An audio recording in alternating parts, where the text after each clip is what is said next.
Salut à tous, on se retrouve ce soir pour l'épisode 2496 de l'After Zap Image. On commence tout d'abord et c'est officiel avec Manchester United.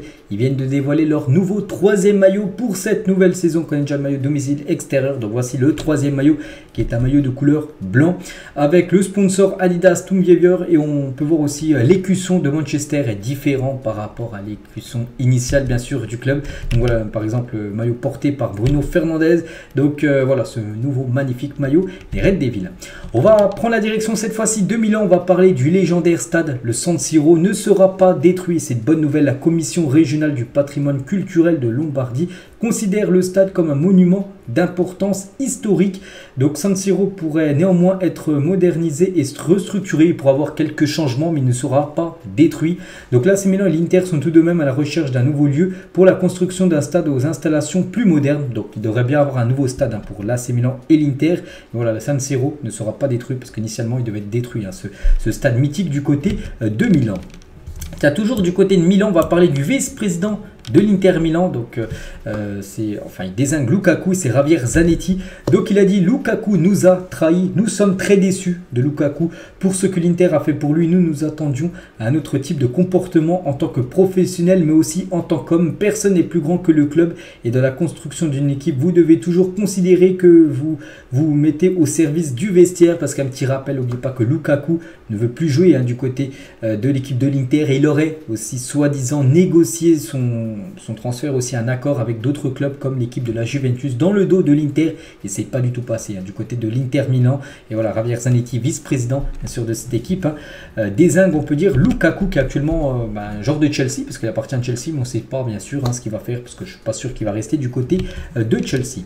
Et en parlant de Chelsea, la première ligue enquête sur Chelsea pour d'éventuelles violations des règles financières lorsque Roman Abramovich était le propriétaire il y a quelques années. Si le club londonien était reconnu coupable d'infraction, les sanctions pourraient inclure donc tout d'abord une amende et aussi une réduction de points. Il pourrait commencer potentiellement le championnat avec moins 3, moins 4, moins 5 points. Ça reste défini bien sûr si il est reconnu coupable d'infraction, Abramovich à l'époque. Donc voilà ce qui se passe actuellement du côté des Blues de Chelsea.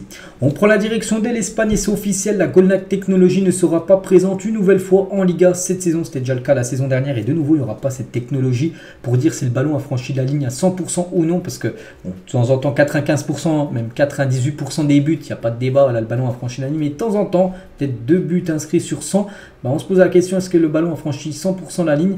Et bien sûr, c'est pour ça que la technologie réagit et aide l'arbitre. Donc en Espagne, il n'y en aura toujours pas. Pourtant, il y a en Ligue 1, Première Ligue, Serie A, en Bundesliga, mais pas en Liga. Selon certains anciens arbitres, Javier Tebas, le président de la Liga, ne veut pas donner l'argent du coup de la technologie à la FIFA, parce que c'est la FIFA qui met en place cette technologie. Et voilà, Javier Tebas ne veut pas donner cet argent tout simplement à Infantino, le président de la FIFA. Chelsea travaille activement pour trouver un accord avec Tyler Adams. Donc des discussions sont en cours avec Leeds et avec le joueur. Le dossier n'est pas lié à celui de Caicedo qui veut toujours rejoindre les Blues. Caicedo, on parle d'un transfert à plus de 90 millions d'euros du côté de Chelsea. Mais un autre joueur aussi pourrait débarquer du côté de Chelsea. C'est ce joueur, les gars, Adams, qui pourrait aussi débarquer du côté de cette équipe, bien sûr, anglaise.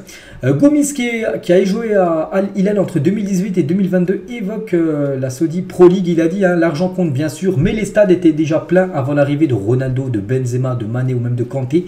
L'Arabie Saoudite a des moyens démentiels, mais c'est un vrai pays de football. Il l'a démontré avec sa victoire face à l'Argentine lors de la dernière Coupe du Monde. Je pense que ce succès a pesé dans l'accélération du processus. Ils veulent investir davantage pour gagner en visibilité et sont intelligents dans leur développement. Ils font aussi venir de grands entraîneurs et de directeurs techniques. Leur ambition, c'est aussi de bâtir des équipes capables de rivaliser dans la future Coupe du Monde des clubs de la FIFA. Cette année, Al Hilal a perdu en finale face au Real Madrid. Pas mal de joueurs ou d'agents m'ont appelé pour savoir comment aller là-bas. Ce ne sont plus seulement les clubs saoudiens qui démarchent les joueurs. Aujourd'hui, on ne peut plus parler du championnat exotique pour l'Arabie Saoudite. Les dirigeants saoudiens maîtrisent leur stratégie. Voilà ce que pense tout simplement Gomis du championnat saoudien, qu'il a évolué. Il a évolué 4 ans du côté de Al Hilal où il a inscrit, je crois, plus de 116 buts, parce que j'en ai parlé il y a quelques jours. Donc voilà, il n'y a pas que les clubs saoudiens qui démarchent les joueurs, mais aussi les agents, parce qu'ils savent qu'il y a des grosses commissions à prendre. Donc c'est vrai qu'on en parlera beaucoup, parce que du côté de l'Arabie Saoudite, c'est seulement le commencement. Dans les années futures, ça sera pareil, ils investiront toujours autant d'argent pour essayer de ramener les meilleurs joueurs dans ce championnat. Guy Lavogui, actuellement sans club, il a dit: j'ai plusieurs offres en MLS, mais je ne suis pas fan de l'Amérique, de l'Australie et du Moyen-Orient. Il y a même eu une proposition de Russie qui, vu le montant, normalement se fait les yeux fermés, mais je ne me voyais pas aller dans un pays en guerre. Entre le contexte politique et le fait que j'ai une fondation humanitaire en Guinée, c'était contradictoire. C'est pour ça qu'il a refusé beaucoup d'argent d'un club russe. Bon, il n'a pas testé quel club. Donc actuellement, il est toujours sans club, l'ancien joueur par exemple, des Girondins de Bordeaux. Gimnasia La Plata a officialisé le départ de son international U20 argentin Ignacio Miramón vers le LOSC. Donc d'après Foot Mercato, Lille va dépenser jusqu'à 7 millions d'euros pour le milieu de terrain. Moi, je ne connais pas le joueur, mais il pourrait débarquer du côté de la Ligue 1, du côté du nord de la France. Des nouvelles de Koren Leimer qui portera le numéro 27 maintenant du côté du Bayern Munich. Donc voilà, nouveau numéro de maillot pour cet ancien joueur, qui évoluait, je crois, du côté de Leipzig, saison dernière. Le PSG va tenter de renouer le dialogue avec Kylian Mbappé de qu'à l'instant T. Là, en ce samedi, les gars, c'est toujours la même chose à Mbappé. Il veut pas rester il veut rester au PSG, mais surtout pas prolonger. Ça, bien sûr, c'est un gros coup dur. Et au cours des 48 dernières heures, le PSG a de nouveau contacté Mbappé. C'est pour ça qu'ils ont repris le dialogue, on peut dire, pour renouveler son contrat et inclure une clause libératoire pour l'été 2024. Mais Kylian a dit non encore. Donc voilà, bien sûr, ils ont essayé, vu que Mbappé veut absolument rester au PSG, il a dit qu'il veut absolument rester au PSG. Donc en gros, le PSG a mis tout simplement qui prolonge un contrat, enfin qui signe un contrat, mais surtout, s'il veut rester au PSG, il reste l'année prochaine, mais il est sûr d'être vendu l'été prochain, comme ça le PSG récupère de l'argent, il ne partirait pas libre, et Mbappé a refusé, donc en gros il veut mettre dans le mal tout simplement le PSG, ça bouge pas. Seuls 6 clubs dans les 5 grands championnats n'ont jamais été relégués dans toute leur histoire, donc le Real, le Barça, Bilbao en Espagne, le PSG n'a jamais été relégué en Ligue 1, le Bayern en Allemagne et l'Inter Milan du côté de l'Italie. La collection Dragon Ball Z impressionnante de Nelson Semedo, l'ancien joueur du Barça, chez lui il a une armoire spéciale Dragon Ball Z parce que c'est un grand fan du légendaire manga. Donc voilà, impressionnant quand même sa collection pour le défenseur portugais.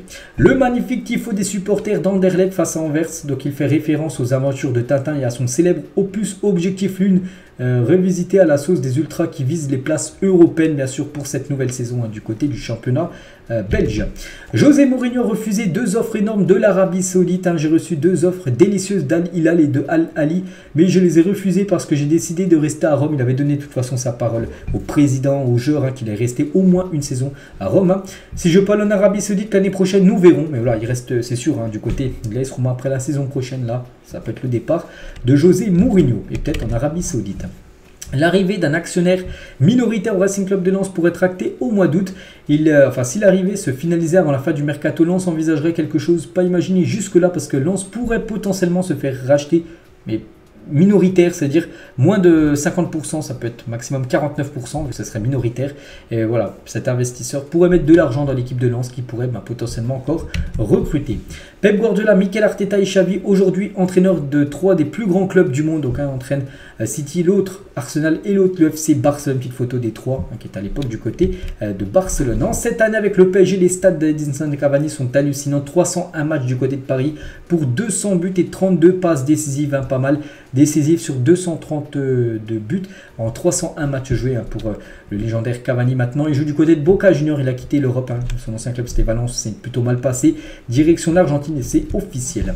Mikel Derzakarian pousse un coup de gueule contre les programmations de la LFP, ça va faire du 40 degrés, un paramètre à prendre en compte, c'est aberrant de faire jouer notre championnat dans le sud de la France à 13h ou 15h, parce que Montpellier qui joue demain son premier match de Ligue 1, je crois que c'est plus à 15 ou à 13 ou à 15 heures, et bien sûr il fait très chaud dans le sud de la France, quasiment 40 degrés, et il ne comprend pas la programmation des matchs, pourquoi ça se joue en plein après-midi alors que le match pourrait se jouer le soir. Donc il dit c'est une aberration, un jour on aura un accident, mais ce sont les droits TV qui décident, tous les jours on s'entraîne, mais c'est très tôt le matin, 8h jusqu'à 9h30, sinon le soleil brûle. Les gens ne sont pas conscients de cette chaleur, et en plus jouer un match de Ligue Voilà, ce qui attend bien sûr l'équipe de Montpellier demain. Et on finit cet épisode aujourd'hui avec cette liste. Hein. Citer le plus gros flop, donc Félix à l'Atlético, 126 millions d'euros. Richarlison à Tottenham, 81 millions d'euros. Griezmann au Barça, 120. Ou Philippe Coutinho au Barça, 145. Quel est le plus gros flop? Bon, je partirais comme sur Coutinho, 145, alors qu'il a floppé totalement du côté du Barça. Richarlison, également aussi une grosse somme, 80 millions d'euros. Alors avec seulement un but inscrit en première ligue saison dernière, là aussi, hein, c'est un énorme flop. Donc voilà ce qu'il y a à dire aujourd'hui. J'espère que ça vous a plu. On se retrouve demain pour le prochain After Zap Image. Bon samedi à vous et à demain.